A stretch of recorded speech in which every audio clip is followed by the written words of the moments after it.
Bonsoir, ravi de vous retrouver pour la deuxième partie de cette émission consacrée, vous l'avez vu, à la charmante commune de Courcival.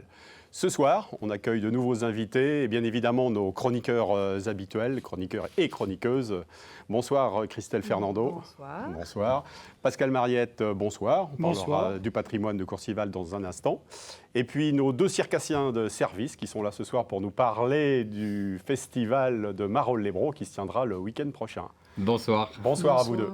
Voilà, dans cette émission, on retrouvera également Emeline Falampin dans un message enregistré qui nous parlera des commerces du Mans et de la Sarthe. Cette fameuse Sarthe, on y revient donc avec Courcival ce soir, où nous nous sommes appesantis un long moment. Et à propos, Pascal, vous avez sûrement d'autres petites... Oui, il y a plein de choses à dire sur cette petite commune. Petits endroits et petites... Parce que c'est une petite commune, mais avec beaucoup d'intérêt. Alors déjà, pour ceux qui ne connaissent pas, c'est assez bizarre, il y a un petit plateau, il y a le château, l'église, en gros, le presbytère. Et puis, on passe un fond de vallée pour rejoindre le bourg et les maisons. On va dire qu'il y a une partie seigneuriale sur le coteau, église, château. On traverse la vallée du Tripoulin, un nom étonnant pour un petit ruisseau. Et puis on arrive dans le bourg où là il y a des maisons, il y a l'école, il y a, on va dire, le bourg civil qui se trouve de l'autre côté. Alors c'est une toute petite commune, il y a eu des tuileries, il y a eu des forges, mais on y trouve surtout un château.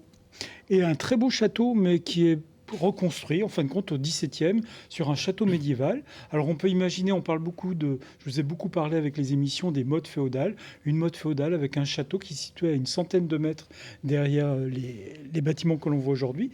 Et au XVIIe siècle, un monsieur qui s'appelait René II de Baigneux a fait construire ce magnifique château, une propriété où, vous savez, au XVIIe siècle, on ouvrait les châteaux, on cassait, on n'allait plus se battre comme ça, on allait sur des champs de bataille, et donc on avait des belles propriétés, mais entourés d'eau quand même, on se protégeait par des fossés. Mais on a un très très joli château qui a vraiment une très belle allure sur un plateau. Là, on voit l'orangerie qui dépasse juste au bout. Et puis surtout, le pigeonnier. Alors, cette fuie, on peut dire, qui est très néo-gothique, puisqu'elle est du 19e, sur des bases d'une ancienne tour qui devait exister là. Il y a eu d'autres bâtiments en retour qui ont été démolis, mais ça ne nuit pas à la qualité de ce magnifique château, qui est ouvert aussi de temps en temps aux Journées du patrimoine, puisqu'il est inscrit au monument historique. À voir, en effet. Un beau château. Ouais. Un beau château, comme on dit, oui. Il faut aller le voir. Et puis à côté, pas très loin, il y a une église. Et c'est l'église Saint-Brice. On en a parlé tout à l'heure dans la première partie. Cette église qui nécessite une restauration, qui est elle aussi inscrite au monument historique. Alors vous voyez, c'est étonnant, c'est vu du bourg. Alors vous voyez ce qu'il y a entre le bourg et l'église. Et derrière l'église, il y a le château.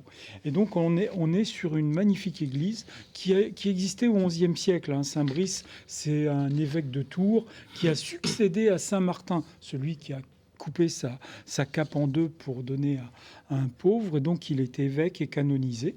Et donc cette église a été surtout rebâtie comme toutes les églises dans la Sarthe, après la guerre de Cent Ans, donc au XVe siècle et au XVIe siècle.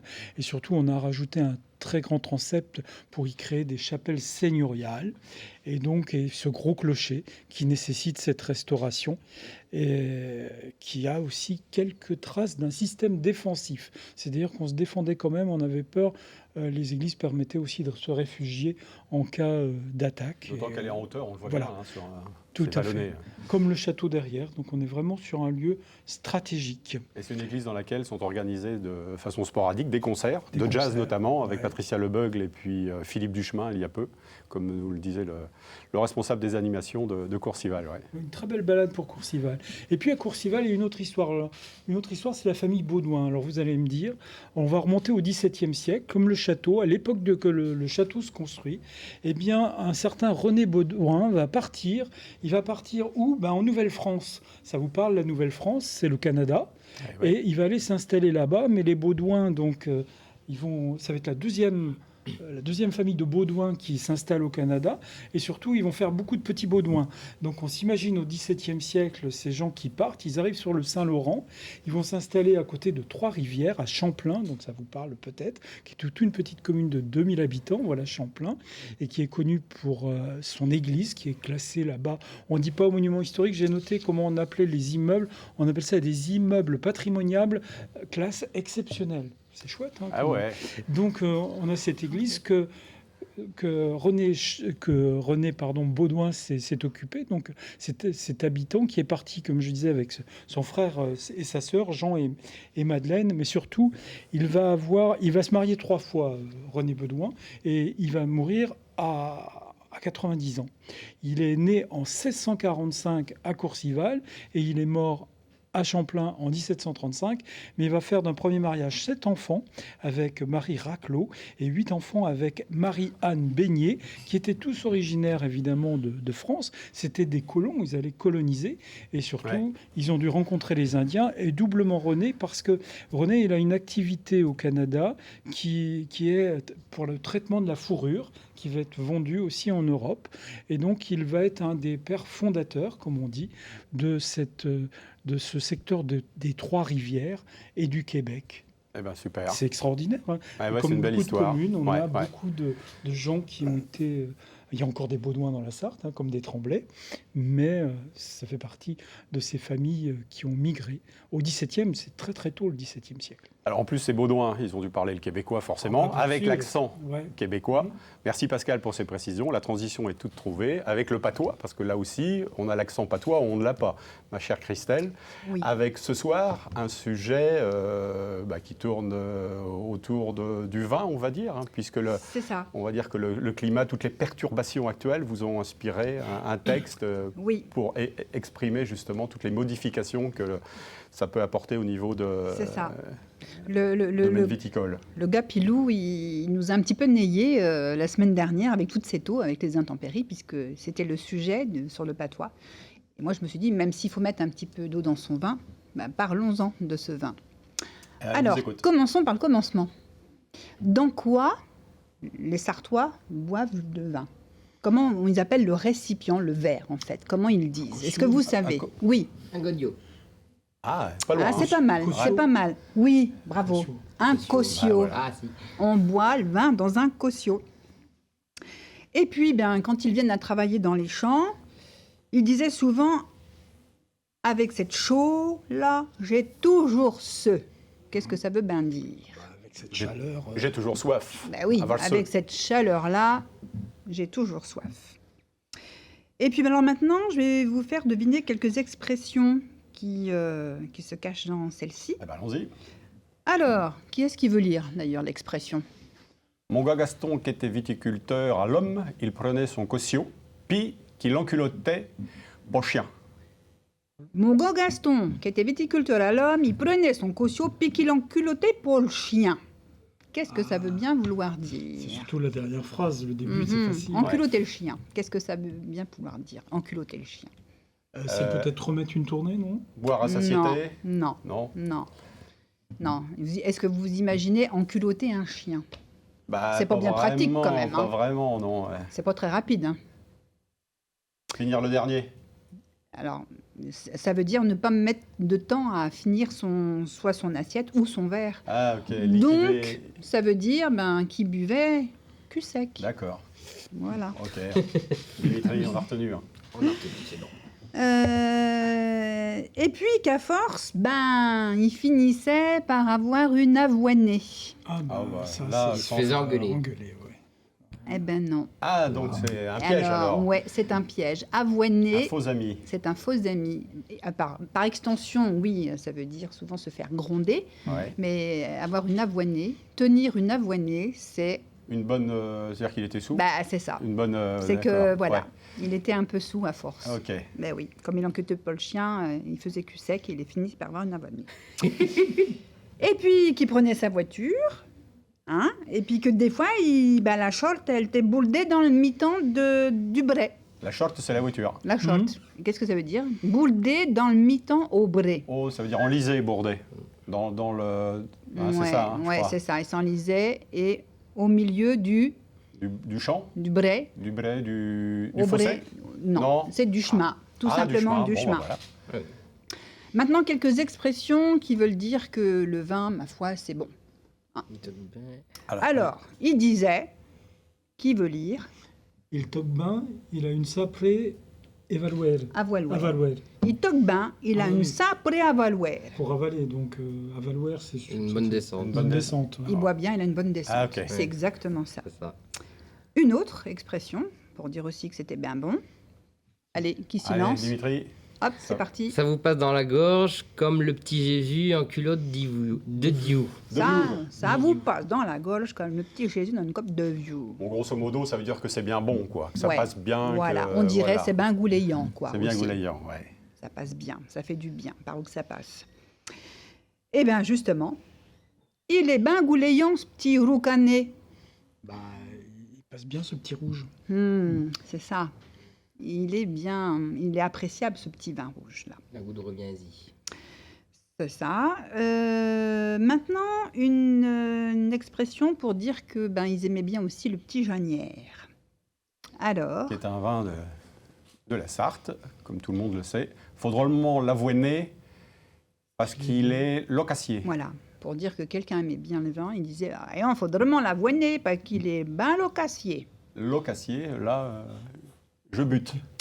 Locassier. Peut-être dur à passer, âpre, non? Non, ça veut dire qu'il fallait bien lui en amener parce c'était un grand buveur. Ah, d'accord, ok. Ensuite, d'autres expressions.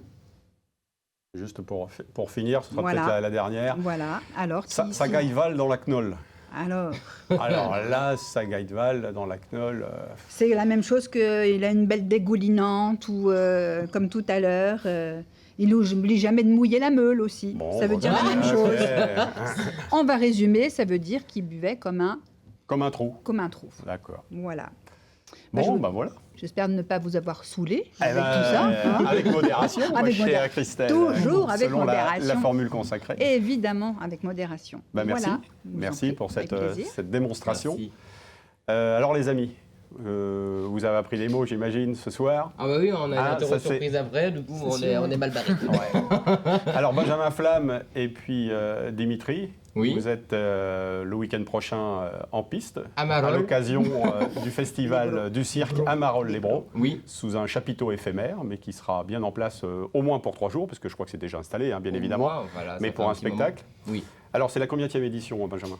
Alors, Dimitri, pardon. On est à la 4e édition. Donc du coup, cette année, ça se déroule une semaine un peu plus tard qu'à l'habitude. D'habitude, c'était le week-end du 11 novembre. Et puis nous avons décalé le festival cette année du 17 au 19 novembre. Alors pour remonter un peu la genèse de l'histoire, vous êtes originaire de Marolles-les-Brault. Alors, on peut dire que vous êtes la cheville ouvrière de ce... C'est ça, j'étais au collège à Marolles-les-Brault, collège Jean Moulin, où j'ai passé 5 ans. Et sinon, je suis de Courguen. Ah oui, ok.